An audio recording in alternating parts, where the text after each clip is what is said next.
வா என்று போனார் என்கொல் எனப்பாடி இது என் பெருமான் அருள் ஆகில் யானும் போவேன் என்று எழுந்து வேதவனத்தை புறகிட்டு விரைந்து போக அவர் முன்னே ஆதிமூர்த்தி முன்காட்டும் அவ்வேடத்தால் எழுந்து அருளே. நண்பர்களே, பெருமான் திருவாய்மூரில் இருப்போம் வா என்று அழைத்து கொண்டு முன்னே செல்கிறார். இறைவன் எப்படி அருள் செய்தவுடனே இறைவனுடைய அருளை மறுக்க அஞ்சி இவரும் இறைவனை பின்தொடர்கிறார். அப்படி சொல்லும் பொழுது இறைவன் வா என்று போனார். எதற்கு வர சொன்னார்? போதம் நிகழ வா என்று போனார் என்கொள். போதம் நிகழ, போதம் என்பது அறிவுங்க. இப்போ அறிவு நிகழும்படி இப்போ வா என்று சொல்லும் பொழுது அவர் இருந்த நிலை உறக்க நிலை, கனவு நிலை. கனவு நிலையிலிருந்து விழிப்பு நிலைக்கு வரும் பொழுது அறிவு வேலை செய்கிறதுக்கு ரொம்ப நேரம் ஆகும். கனவுல பார்த்ததெல்லாம் நம்ம நனவுல உடனே கொண்டுக்கு வர முடியாது. எல்லாருக்கும் கனவு உடனே நனவுக்கு வரவும் வராது. கனவுல பார்க்கும்போது எல்லாமே தெளிவாக தெரியும். மீண்டும் கனவுலேருந்து நனவுக்கு வரும் பொழுது காட்சிகள் எல்லாம் மறைந்துடும். நல்ல செய்தி கெட்ட செய்திங்கிறது தான் நினைப்புக்கு இருக்குமே தவிர சில கனவுகள் சில நேரங்களில் இறைவனுடைய கருணையினால் நம்ம அறிவுக்கு நிற்கும். அது என்ன நடந்ததுங்கிறது முதல் கொண்டு நல்லாவே தெளிவாக தெரியும். அது என்ன அப்படின்னு கேட்டிங்கன்னா, இறைவன் இப்போ எதை எப்படி உணர்த்தணுமோ அப்படி உணர்த்துவார். இறைவன் வினையை நமக்கு கூட்டுகின்ற கருணைக்கு அளவே இல்லை. சரிங்களா? வினையை உடம்புக்கு துன்பமாக கொடுத்தும் கூட்டலாம், உடம்புக்கு துன்பமே கொடுக்காம அறிவுக்கு மட்டும் துன்பம் கொடுத்து கூட்டலாம். இந்த கனவுல கொடுக்கக்கூடிய இன்ப துன்பம்லாம் என்னன்னு கேட்டிங்கன்னா உடம்புக்கு வரக்கூடாது. இப்போ இறைவன் இந்த உடம்புக்கு துன்பம் இன்பம் கொடுக்க வேண்டிய அவசியம் என்ன? மொத்தத்தில் உயிர் பக்குவப்படணும். இறைவனுடைய கருணை என்ன? உயிர் பக்குவ நிலைக்கு வரணும். அதுக்கு இன்ப துன்பத்தை கொடுக்கணும். இந்த இன்ப துன்பத்தை இறைவன் எப்படி கொடுக்குறாருன்னு கேட்டிங்கன்னா உடம்புக்கு கொடுத்தும் கொடுக்கிறார், உடம்பில்லாத உள்ள இருக்கக்கூடிய சூக்கும உடம்புக்கும் கொடுக்கிறார். எதை எப்படிக்காக கொடுத்தா இந்த அறிவு திருத்தப்படுமோ அப்படி திருத்தப்படுறார். இன்னொரு வகையில் சிந்திச்சோம்னா உயிருக்கு வினையை கூட்டுகின்ற பொழுது வினையின் கருத்தளவு நான் எப்படி முந்தைய வினையை செய்திருக்கணும், நமக்கு கொண்டு வந்திருக்கிற வினையில் நாம் பிறருக்கு உடலளவில் செய்த வினை, கருத்தளவில் செய்த வினை, சொல்லளவில் செய்த வினை அப்படின்னு தனித்தனியாக இருக்கும். இந்த ஒவ்வொரு வினையும் எந்தெந்த வகையில் கொடுத்து கழிக்கணும் அப்படியே தான் கழிக்கிறேன். மனது ரீதியாக பிறருக்கு துன்பம் கொடுத்துருந்தோம்னா, மனம் ரீதியாக பிறருக்கு நன்மை செய்கிறேன்னு நினச்சிக்கிட்டு பிறருக்கு துன்பத்தை கொடுத்துருந்தோன்னா எனக்கு அந்த துன்பத்தை மீண்டும் ஒரு பிறப்பில் இறைவன் எப்படி கொடுக்குறாருன்னு கேட்டிங்கன்னா அதே மனம் வருந்தும்படி உடம்பில் வருத்தத்தை கொடுத்து அதனால் மனம் வருந்துறதும் உண்டு. நேராக உடம்புக்கு வருத்தத்தை கொடுக்காம மனதுக்கே நேராக கொடுக்குறது, சூக்கும் உடம்பின் வாயிலாக கொடுக்குறது. இது எல்லாமே இறைவனுடைய கருணையினுடைய அடிப்படையில் அந்த நனவு நிலைக்கு திரும்புகிறார். போதம் நிகழனா என்னன்னு கேட்டிங்கன்னா கனவுக்கும் நனவுக்கும் இடையில இறைவன் உணர்த்த இப்போ அவர் விழித்து என்னாகிறாருங்க நனவு நிலைக்கு வர்றார். அப்போ அறிவு நிகழ வா என்று போனார் என்கொள் என பாடி திருப்பதிகம் பாடுறார். எங்கே இருந்தென்னை இருந்திடம் தேடி, எங்கே என்னை இருந்த இடம் தேடிக்கொண்டு அங்கே வா என்று போனார் என்கொள் அப்படின்ட்டு பெருமான் என்னை வர சொல்லி போனார்னு சொல்லிட்டு அந்த திருப்பதிகத்தை பாடிக்கிட்டே தான் போகிறார். திருவாய்மூரில் போய் பாடின பதிகம்ல திருவாய்மூருக்கு போக போக அருளிய திருப்பதிகம் எங்கே என்னை இருந்திடம் தேடிக்கொண்டு அப்படின்னு சொல்லக்கூடிய திருப்பதிகம் 5வது திருமுறை திருக்குறுந்தவை.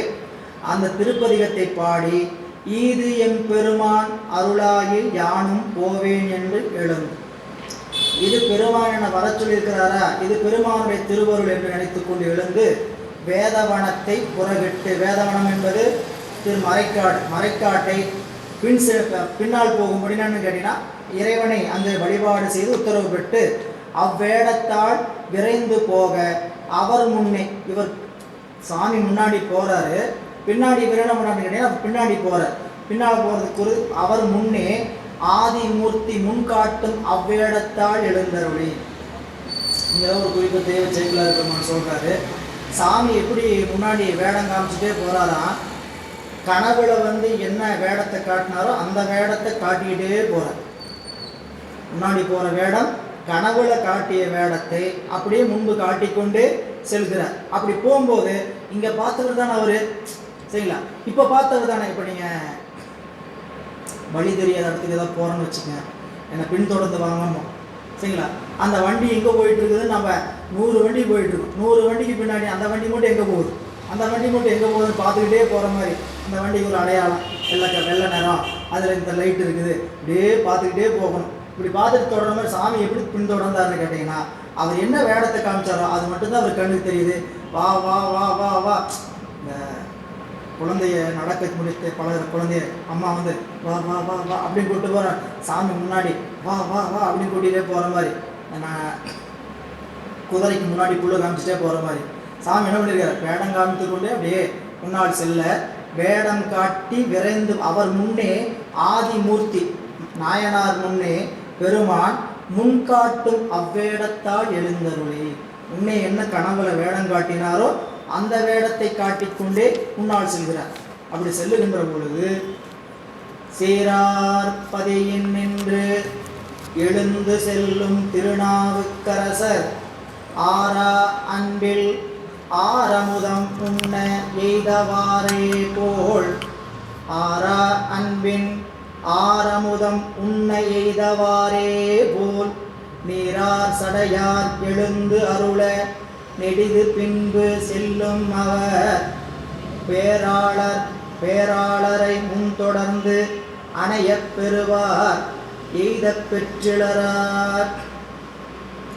நீங்கள் இந்த காட்சியை காட்சிப்படுத்தணும். எப்படி பிடிச்சிடலாம் அப்படிங்கிறதுக்குள்ள அவர் என்ன வர்றார், 2 எட்டு முன்னாடி போயிட்டு இருக்கிறார். புரியுங்களா? இந்த காணல் நீரை தேடி ஓடுகின்ற மானை போல அது காணல் நீர்.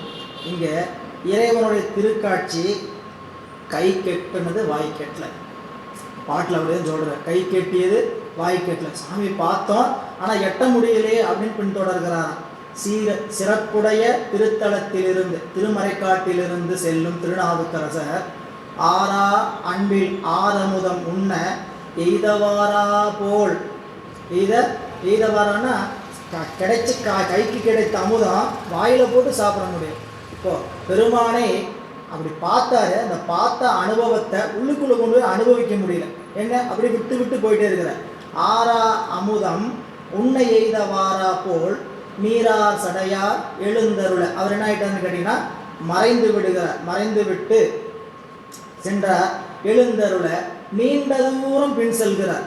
அவர் சாமி இந்த திருமறைக்காட்டுக்கும் திருவாய்மூருக்கு இருக்கக்கூடிய தொலைவு எவ்வளோன்னு கேட்டிங்கன்னா ஏறத்தாழ 24 நாழிகை. திருவாய்மூருக்கும் திருமறைக்காட்டுக்கு இருக்கக்கூடிய தொலைவு மறைக்காட்டிலிருந்து 5 நாழிகை. ஒரு நாழிகை என்பது 24 நிமிடம். ஒரு நாழிகை 24 நிமிடம். ஏன்னா அந்த அன்றைய கால கணக்குடைய கணக்கு நாழிகை. இல்லை இப்போ மணின்னு வந்துருச்சு.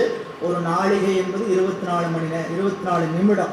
15 நாளிகைனா கணக்கு போட்டுங்க. 240 + 320 360 நாளிகை. 360 நாளிகைனா எத்தனை மணி நேரம்? 6 மணி நேரம் தொடர்ச்சியாக ஃபாலோ பண்ணியிருக்கிறேன். யாருமே இப்படி ஃபாலோ பண்ண முடியாது. 6 மணி நேரம் தொடர்ச்சியாக ஒருத்தர் தொடர்ந்து போவோமா? சரிங்களா? தொடர்ந்து போய் 6 மணி நேரம் தொடர்ந்து சாமி போய் பின்னாடியே போய் தொடர்ந்து எய்தியே அதான் சொன்னேன், நெடிது பின்புன்னு சொல்கிறார். அது ஏன் அப்படி சொன்னார்னு கேட்டிங்கன்னா அவ்வளவு தூரம் திருமறைக்காட்டிலிருந்து செல்லக்கூடிய வழி. அப்படி செல்லும் அவர் பேராளரை முன் தொடர்ந்து அணையப்பெறுவர் எய்த பெற்றுள்ளார். இதோ இப்போ கிடைச்சிருவார்னு சொன்னால் இன்னும் எய்த முடியல. அப்படி தொடர்ந்து கொண்டு போன நாயனார்